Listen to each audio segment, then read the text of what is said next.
A lot of different things.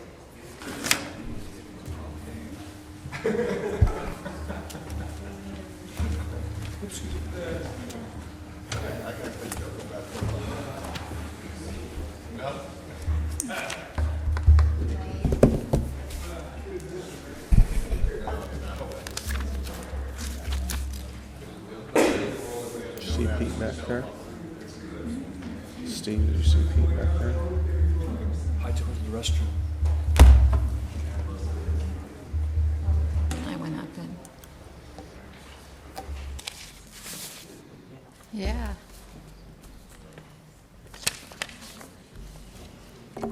Hey, Tim. Good morning.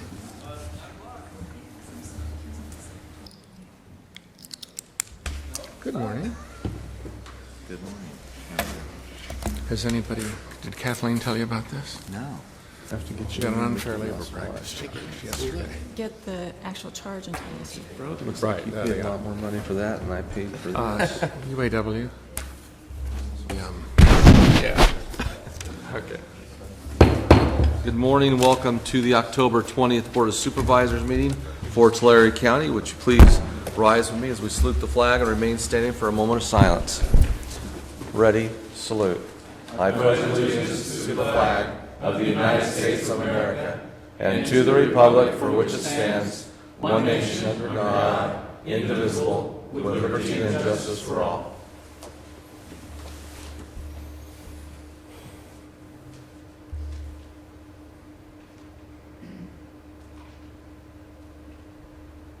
Thank you. Be seated.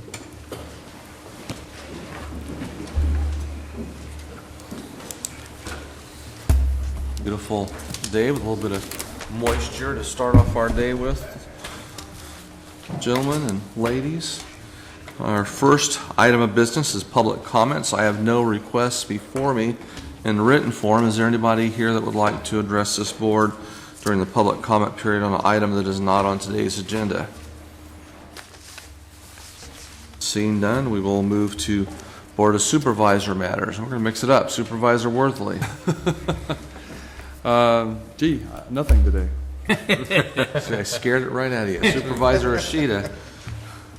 Last week, Supervisor Ennis, myself, and Supervisor Vanderpool attended the San Joaquin Valley Supervisors Conference, which is basically the 8 valley counties.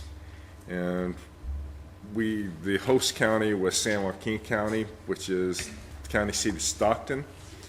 And we had a lengthy discussion on how to solve the state water problem. And I believe that we came to a consensus that we believe that supervisors probably need to step in and start having meetings on formulating a water plan for the state of California. San Joaquin County, which is a Delta county, we always thought was an impediment to a statewide solution, but that proved to be untrue. They believe that we need additional surface storage, plus the peripheral canal. They would rather do without the peripheral canal, but they do not. They're absolutely against the peripheral canal unless there's additional surface storage. So this Friday, some of us will be meeting at the California Partnership to start formulating how we're going to set a water plan up and how we're going to conduct our meetings. And then we'll be meeting in mid-November at CSAC when all the California County Supervisors meet. And we will include the Delta counties. San Joaquin is one of the 5 Delta counties, and the other 4 we'll include at CSAC. And I think the frustration comes from the fact that the Delta counties were not sitting with the governor and the heads of our state legislature in formulating a solution to the statewide water issue. So I think they're looking for an alternative, and that may be the California Association of Supervisors. Monday we have a Water Commission meeting. It's 4 o'clock, held in these chambers. And I also would like to announce that the Tulare County Step Up Youth Summit, a one-day event aimed to educate at-risk youth, will be held on March 11th at McDermott. And Supervisor Vanderpool is co-chairing this event with me. And I believe tomorrow, the curriculum subcommittee is meeting in McDermott to look over the facility to see It's how today, we can have, today at 1, yeah. Today at 1 to figure out how we can have our breakout sessions. We want to emphasize, even though it's at McDermott, this is a working meeting. So it is not a day for the youth to come and take advantage of all the amenities that McDermott has. And that's all I have today. Thank you. Supervisor Ennis. Yes, last week we lost one of our fire captains, Bill Rodat, and he'd battled with cancer, liver cancer, and he'd been a fire captain for 16 years. He came over to the county from CDF when we privatized, and had served the Terabella area for over 16 years. So the service is today. He was 53 years old, and let's just keep him in our thoughts. Thank you. Supervisor Vanderpool. Just a couple things. First of all, I'd like to remind everyone that this it's on Thursday at 5 o'clock is the Government 101 session to be held here in these chambers. We've had wonderful responses from community services districts throughout the area, and I believe there's still additional room. There is. And so for any community services district or special district members out there who are interested in attending, please do contact the Tulare County Council's office or our office and sign up. There's a few additional spaces, and it's going to be a very informational and productive evening. And then also this Thursday, I will be going to Fresno for the San Joaquin Valley RC&D Conference. And at that conference, which will be held at the Fresno State Policy Institute, we will be discussing water policy. So, like Supervisor Ishida has mentioned, water policy is being discussed throughout the state, and there are several supervisors that are a member of this association. So hopefully, from a grassroots ground level, starting with local governments, we can get something done resolving the water situation for our state. So that's what I have. Thank you. Thank you.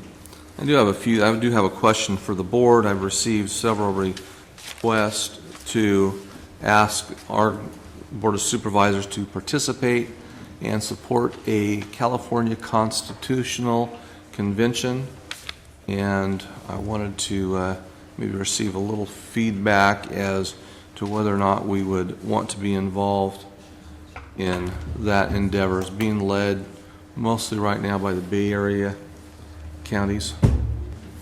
So being true and open to the Brown Act, I'd like to take just a couple of minutes and find out what direction we want to go, whether we need to say no thank you or whether we want to pursue this further.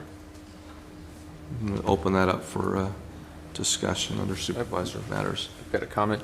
I've also received several email requests under the heading Chairman Cox that was sent to my email or Chairman Conway, and I don't know who would mistake me for Connie. A little bit of a difference there.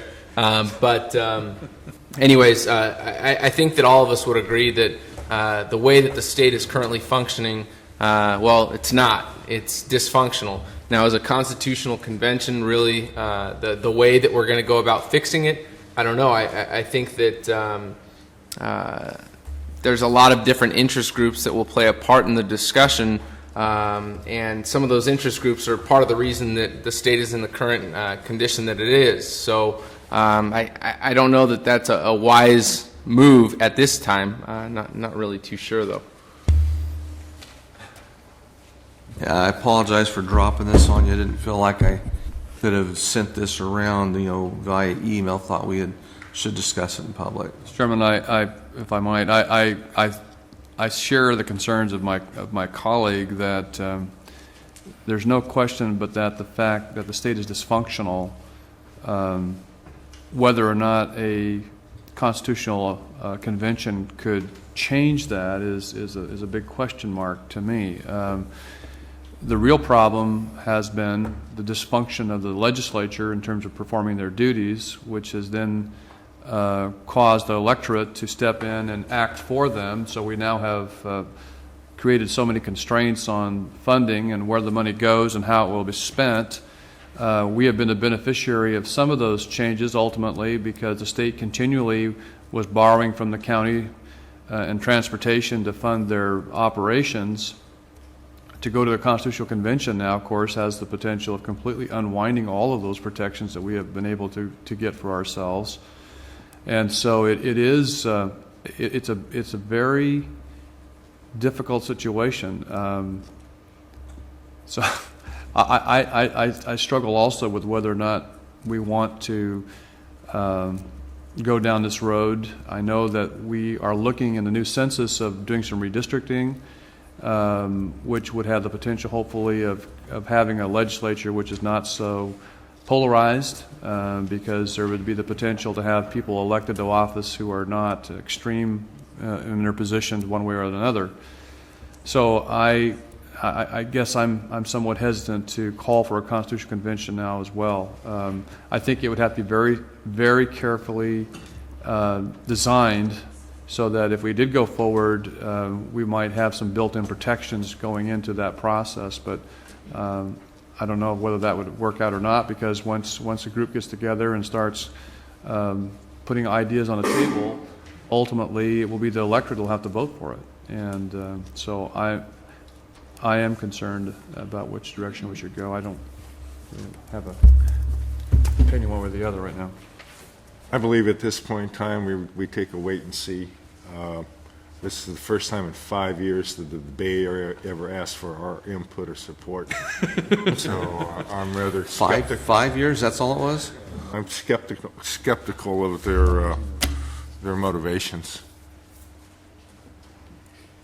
Well, I kind of feel the same way, but I think the key to the whole thing is if we keep electing people that are elected by special interest groups and let them control the way they vote and the way they think, we need to get more people in office, have a mind of their own, and do something that's right for everyone, the whole state of California combined.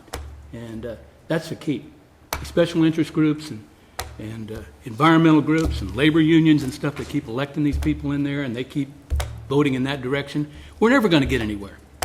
And so that's the way I feel about it. I feel like I've been given clear direction. We'll take a wait and see. And if you actually read the resolutions that are flying around, some of them are quite radical. Next, Friday afternoon at 5 p.m. was a closeout for the Step Up Youth Activities Grant Program. We received 28 grant applications. District 1 had 6, District 2 had 5, District 3 had 6, District 4 had 7, and District 5 had 5. So there was a fairly even number of grant requests from throughout the county, several different organizations, and that went to the Youth Commission yesterday, and those were divided up for the reading and scoring, so that was very exciting.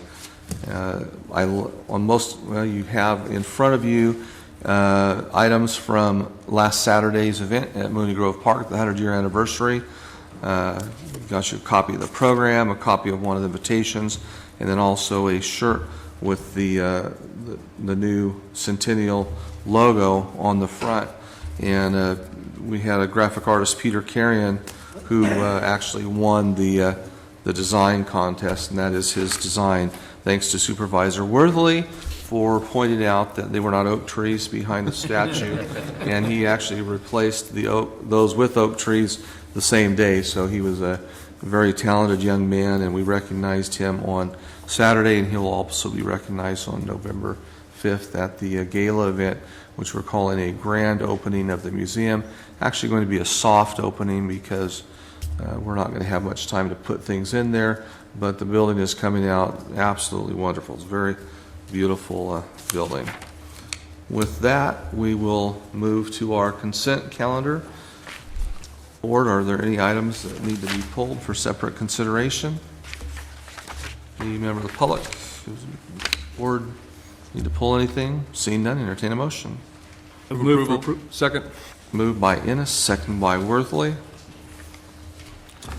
Consent calendar is approved unanimously.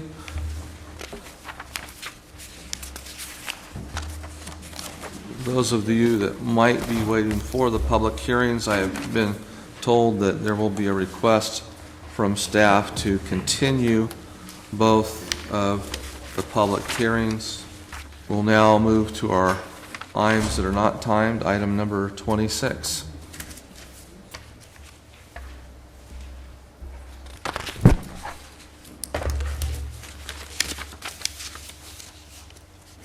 Good morning, Supervisors.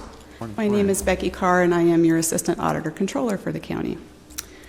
As you know, several months ago, the state of California informed counties that they would be shifting some of our property tax revenue to the state over a 3-year period.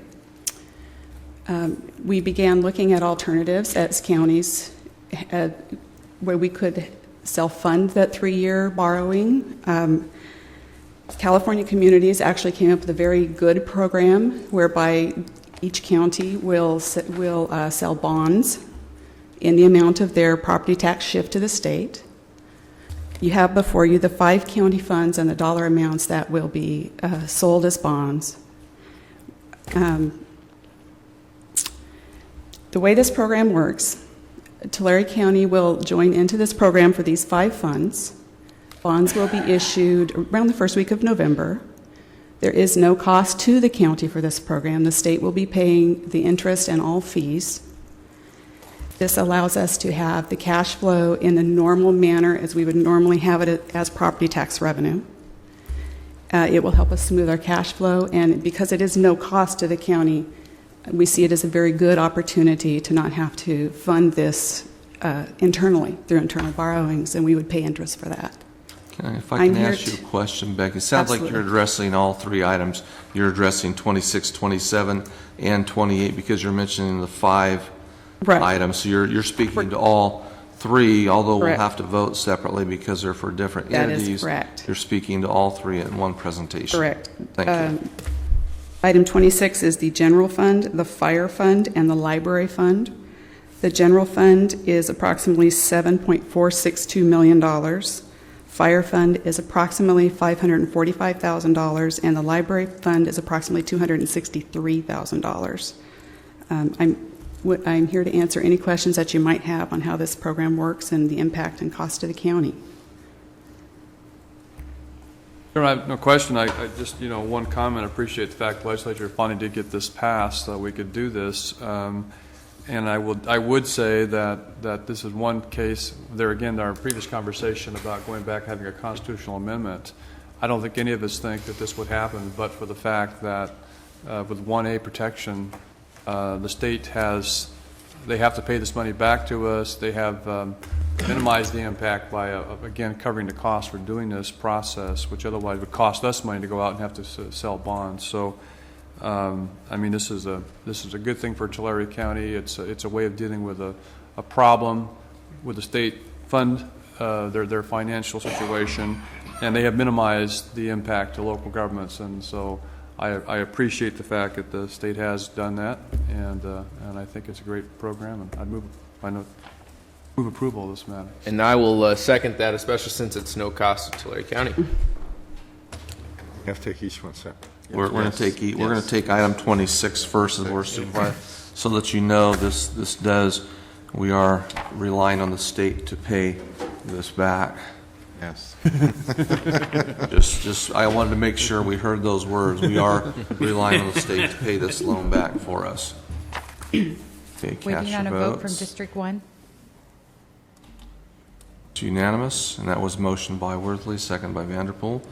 Item number 27, we will adjourn as a Tulare County Board of Supes and convene as a Terabella Sewer Maintenance District.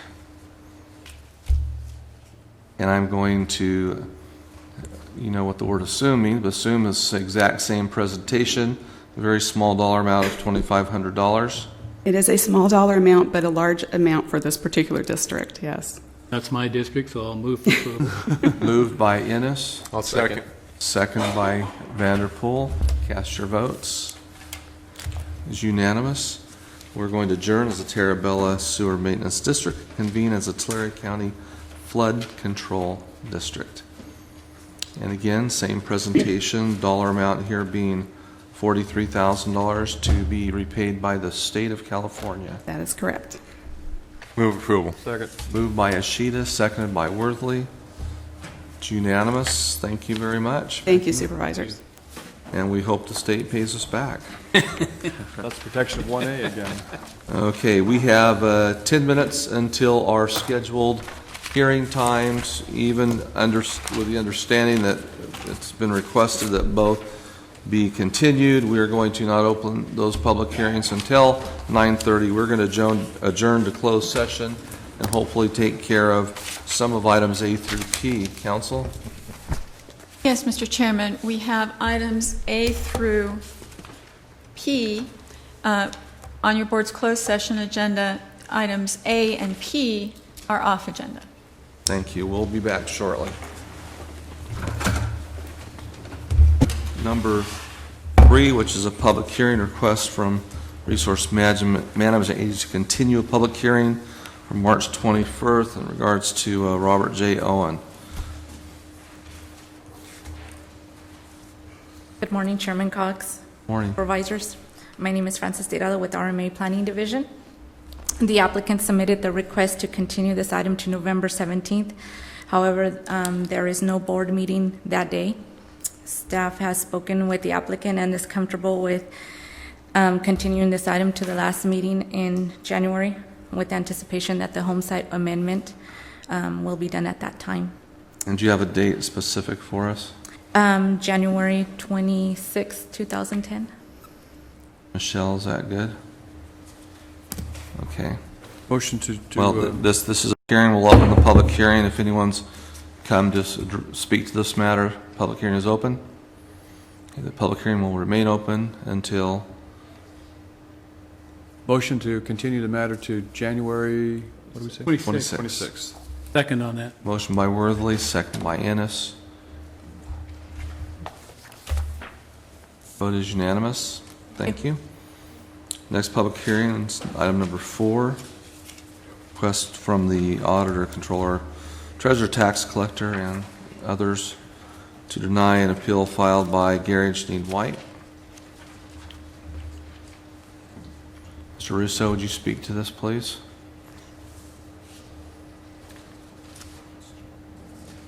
Requested a continuance to December 15th. Yes, the Whites have asked for continuance to December 15th. Okay, we'll open the public hearing. Is anybody here wishing to address the board on this item? Okay, the public hearing will remain open, and we'll entertain a motion to continue to December 15th. Motion. Second. Okay, moved by Ashita, seconded by Ennis, and it's unanimous. Okay, we've continued both public hearings.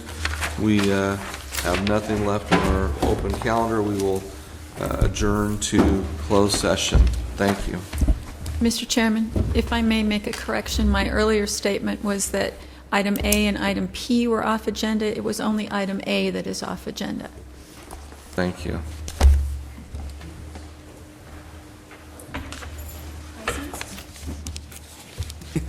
What is it? Oh, That's it's, kind of yeah, cool. it's from the, when they have the